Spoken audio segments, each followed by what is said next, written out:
Bonjour et bienvenue sur 1, 2, 3 Français, le podcast des parents expatriés. Je m'appelle Audrey, je suis franco-allemande et je vis en Allemagne depuis 15 ans. Je suis maman de 2 enfants nés en Allemagne et qui grandissent avec 2 langues, l'allemand et le français. Je suis professeure de français langue étrangère et langue maternelle.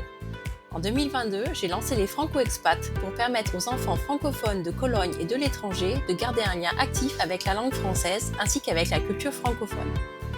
Aujourd'hui, je lance le podcast 1, 2, 3 Français afin de donner la parole aux parents expatriés sur leur expérience de l'éducation bilingue au quotidien de leurs enfants. J'accueillerai aussi des professionnels qui apporteront des conseils et donneront des idées pour soutenir ces familles expatriées. Bonne écoute!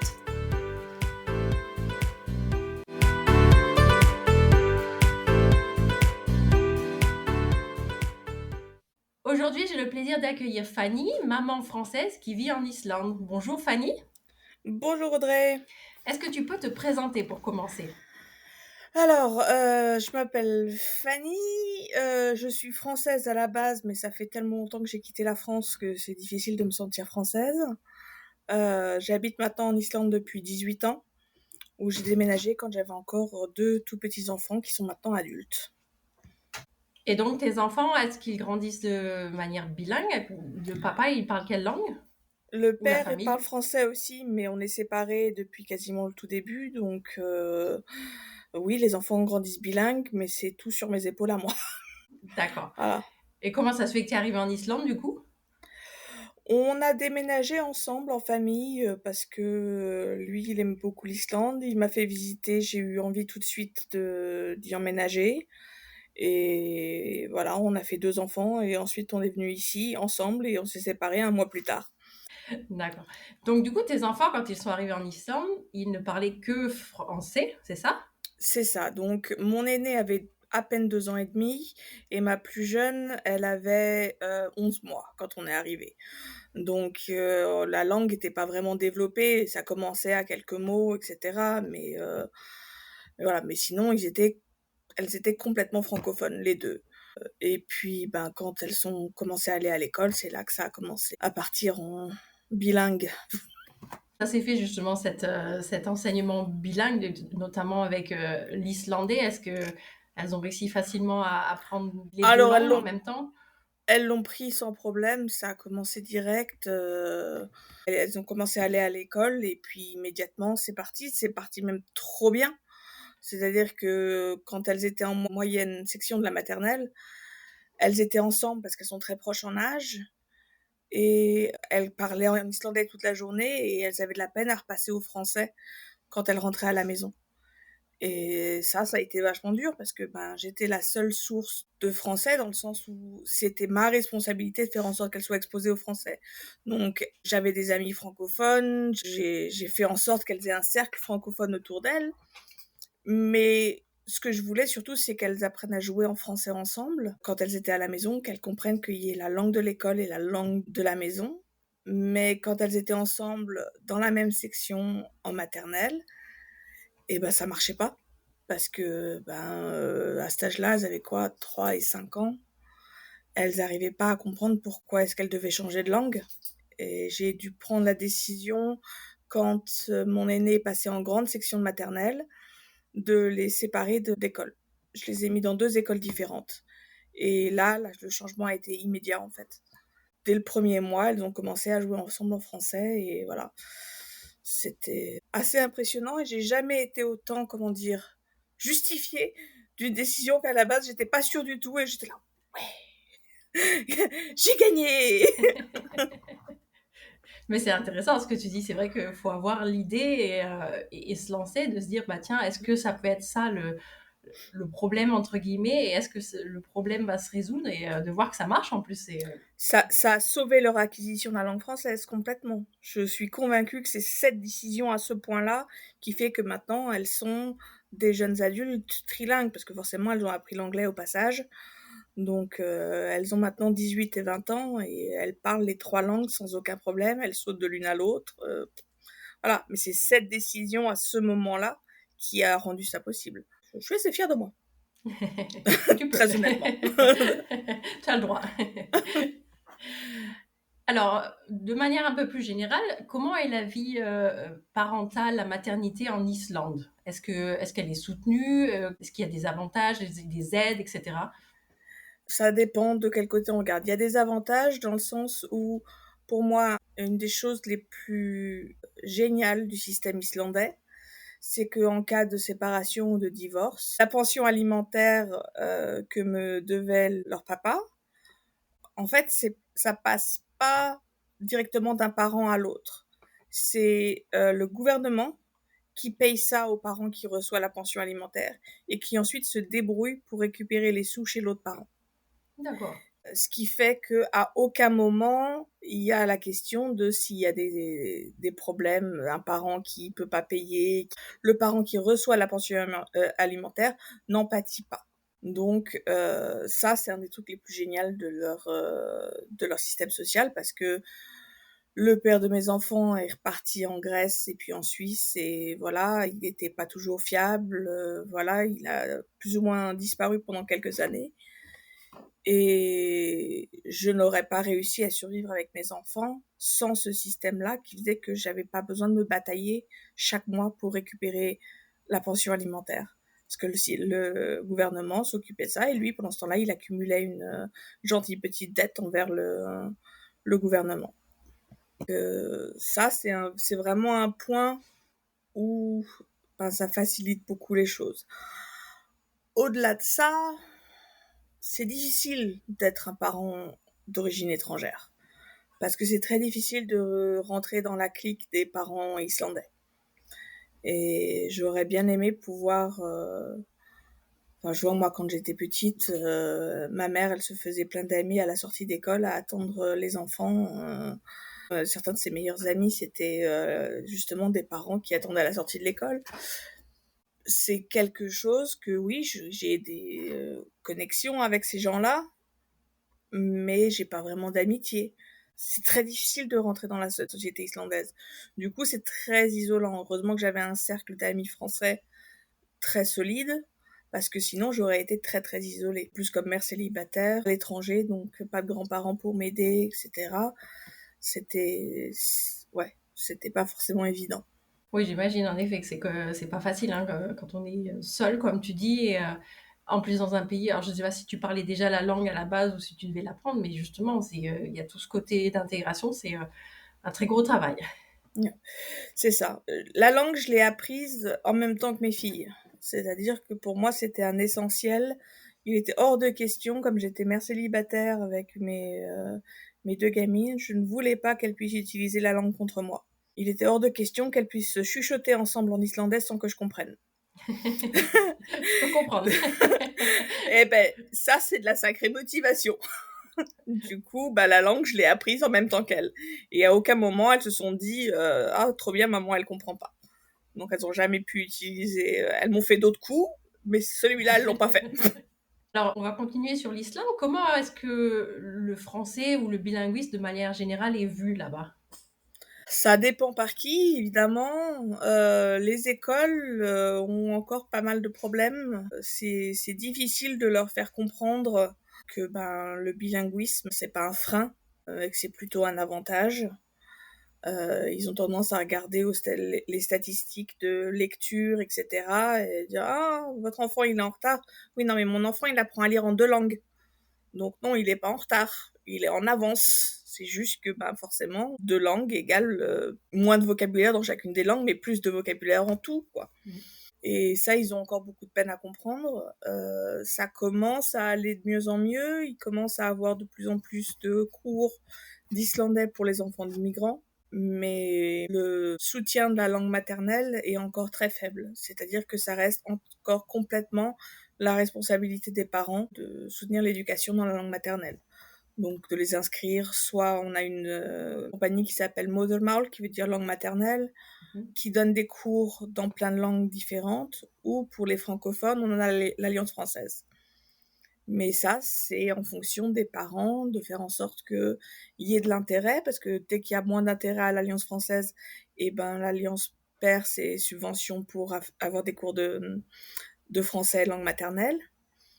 Si par contre, il y a beaucoup d'intérêt, comme moi, la génération de mes enfants, On s'est rencontrés un certain groupe qui avions tous des enfants dans le même âge et on l'a poussé pour que l'Alliance française ait des cours pendant plusieurs années. Et donc, c'est là que mes enfants ont appris à écrire en lettres attachées, tous les cours de français, comme les Français en France, quoi. Mais c'est vraiment encore beaucoup la responsabilité des parents, plutôt que quelque chose qui est encouragé par les autorités. Est-ce que, j'y pense d'ailleurs, est-ce qu'il y a beaucoup de francophones en Islande?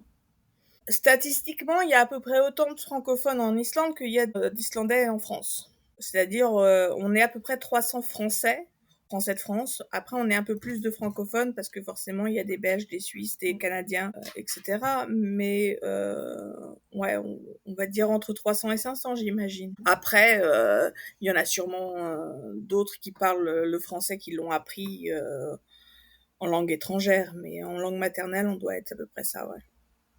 Est-ce que le français est appris à l'école? Est-ce qu'ils aiment bien la France, les autres pays francophones et le français?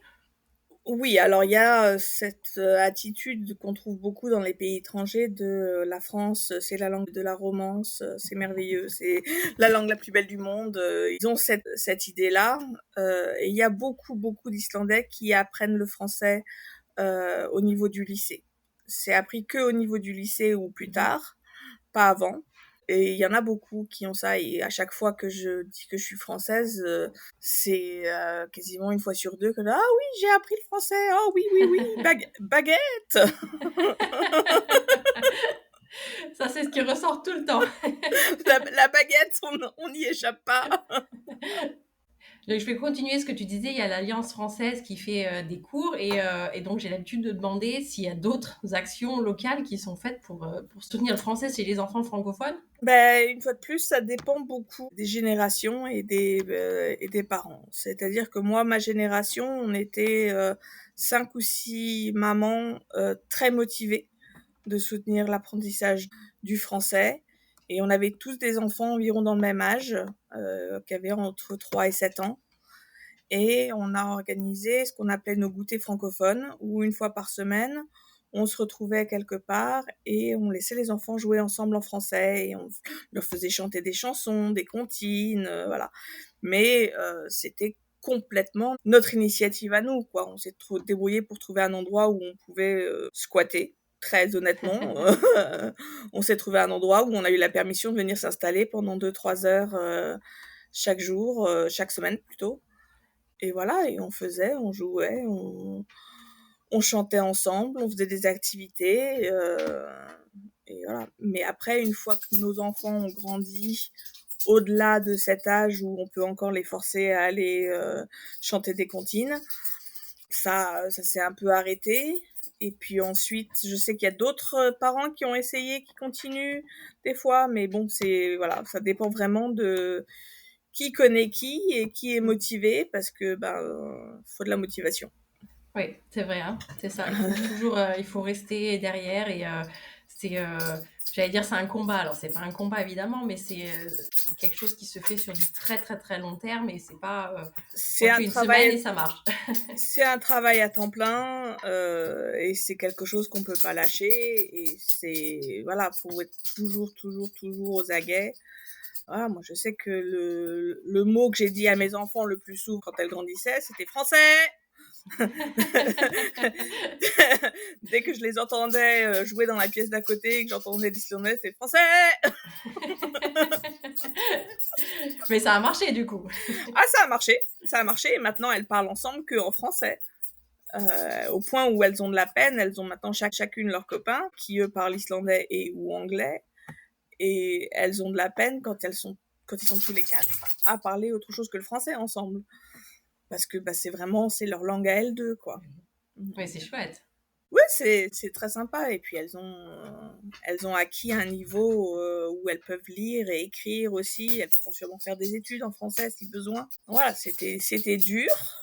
C'était très dur pendant leur éducation. Ça a demandé beaucoup d'énergie et d'attention, mais ça valait le coup. Alors, qu'est-ce que tu as fait concrètement justement pour favoriser le français avec tes enfants? Alors, tu nous as dit, tu leur répétais, tu les incitais à parler français. Est-ce que tu as fait d'autres pour instaurer cette atmosphère française? À la maison, on parlait que français. Je leur ai montré des films en français.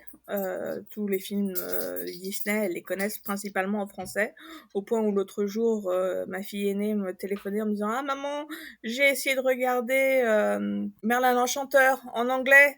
C'est horrible, c'est pas en français !» Voilà, parce que pour elle, Merlin l'Enchanteur, c'est en français, c'est pas en anglais, quoi. Oui. Et pourtant, c'est la version originale, l'anglais, mais elle était « Ah non, au secours, c'est bien qu'en français !» Donc, il y a eu ça. Il y a eu, je me suis entourée d'un groupe d'amis assez solide, tous francophones. Une amie en particulier prenait mes enfants régulièrement pour des après-midi, donc ça faisait une autre source de français. On a habité pendant quelque temps dans une famille franco-islandaise avec une amie à moi qui maintenant a 4 enfants et ça fait partie, c'est la famille acquise. Et ben là aussi, c'était du coup, on renforçait le français à la maison. Et puis, il y a eu les cours de français. Et voilà, j'ai vraiment fait tout ce que je pouvais, tout ce qui était à ma portée. Voilà, je les ai envoyés en France et en Suisse voir les grands-parents, sans maman. Hop là. Histoire qu'elle puisse aussi être confrontée aux Français de France, où vraiment il n'y avait pas le choix parce que c'est toujours le risque quand on est dans une communauté française ailleurs, qu'il y ait des mots étrangers qui se glissent, etc. Quand on est présenté à la famille qui parle même pas l'anglais, c'est beaucoup plus facile de rester uniquement dans le français. Donc 6 semaines en France chaque été, ça aide aussi. Oui, en effet. C'est généralement un très, très, très gros soutien. C'est ça. Et puis en plus, un soutien où j'avais pas besoin d'être là. Et en tant que mère célibataire, ça m'a fait des vacances aussi. Ça se comprend. C'est les grands-parents qui s'en occupaient. C'était très bien. Alors, est-ce que tu aurais des conseils justement pour les parents comme toi qui sont à l'étranger et où il y a peu de soutien externe en français pour justement soutenir la langue au quotidien? Ne pas lâcher. Ne pas lâcher, même quand c'est dur, même quand ce serait tellement plus facile de laisser tomber, surtout si on parle la langue du pays soi-même, ça peut être tellement plus facile. Mais moi, ce que j'ai découvert face à mon expérience et puis l'expérience d'autres parents, d'autres nationalités d'ailleurs, c'est qu'un enfant apprendra la langue du pays beaucoup, beaucoup, beaucoup mieux si les parents parlent leur langue maternelle que si les parents parlent la langue qu'eux, ils ont appris du pays. Donc moi, si je leur avais parlé islandais, elles auraient appris un islandais cassé parce que j'aurais été leur première source d'islandais. Il n'aurait pas été correct, mon islandais, parce que j'apprenais au fur et à mesure. Alors qu'en leur parlant de façon consistante mon français, et ça leur a permis, c'est la magie des cerveaux, ça leur a permis de compartimentaliser et d'avoir la case français, la case islandais, et elles ont appris les 2 langues comme des natives.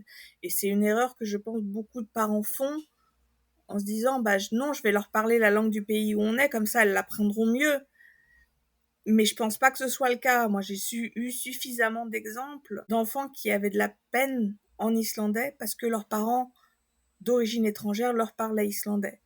Et du coup, les fautes de grammaire qui se glissaient dedans, et en islandais, le potentiel pour faute de grammaire, il y en a un paquet, se glissaient du coup dans leur islandais à l'école. Et alors que c'est leur donner un avantage de leur parler. Pour moi, c'est tout bénef de rester vraiment sur sa langue maternelle à soi et laisser le pays se charger du reste. Parce que du coup, les enfants, au final, ils sont bilingues ou trilingues si en plus l'enseignement de l'anglais est correct. Comme en Islande, en Allemagne aussi. En France, c'est très moyen, mais... Ça vient petit à petit, je crois. J'espère. Il y en a besoin. Je sais que l'enseignement de l'anglais à mon époque, il était très très loin d'être correct. C'est vrai. C'était pareil pour moi. C'était tout sauf malheureusement utile concrètement dans un pays anglophone. C'est ça.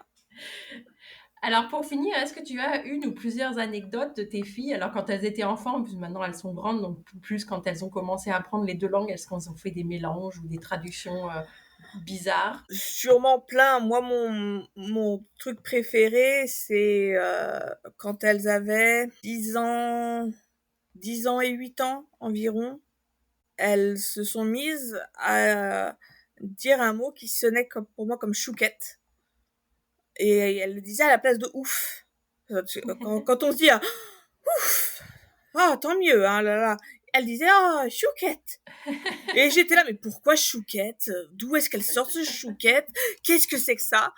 J'avais jamais entendu ce mot-là, je comprenais pas que c'était. Et puis j'ai réalisé, je pense que ça a bien duré 1 an à moi me poser la question de qu'est-ce que c'est que ce chouquette qui est là. Moi je veux manger des chouquettes, mais pourquoi est-ce qu'elles disent que c'est ouf, quoi? Je comprends pas. Et en fait, c'est un mot qui c'est chouquette et qui veut dire ouf en islandais. Qui s'écrit pas du tout pareil. Ah oui, mais là, c'est possible de faire un livre, ouais. Et que les enfants disent comme ça, chouquette, quand ils ont échappé à quelque chose.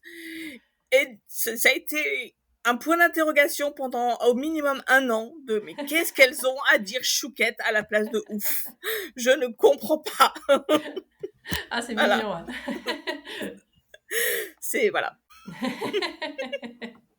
Oui, mais c'est vrai que c'est ces anecdotes qui font, déjà qui sont très mignonnes à raconter et à se souvenir, et puis qui font le charme justement du bilinguisme, parce que chaque langue a ses faux amis, donc on va dire dans ce cas-là, c'est un faux ami, et ça fait des très belles anecdotes ou des choses rigolotes. Hein, c'est ça, c'est des bons souvenirs après. Voilà. Pendant 1 an, ça m'a frustré beaucoup, mais maintenant, c'est des bons souvenirs. Est-ce que tu as quand même mangé des chouquettes à ce moment-là? Eh ben non. Ah bah c'est c'est difficile à trouver des chouquettes. Alors, je te dis merci pour ton témoignage, tout ce que tu nous as raconté. Merci beaucoup. C'était très, très intéressant, très enrichissant, très rigolo aussi, bien sûr, avec les chouquettes. Maintenant, j'ai envie de manger des chouquettes. Je crois que ça va être le cas de beaucoup de monde, ouais. Ben, merci de m'avoir reçu, c'était très intéressant. Ben, merci aussi.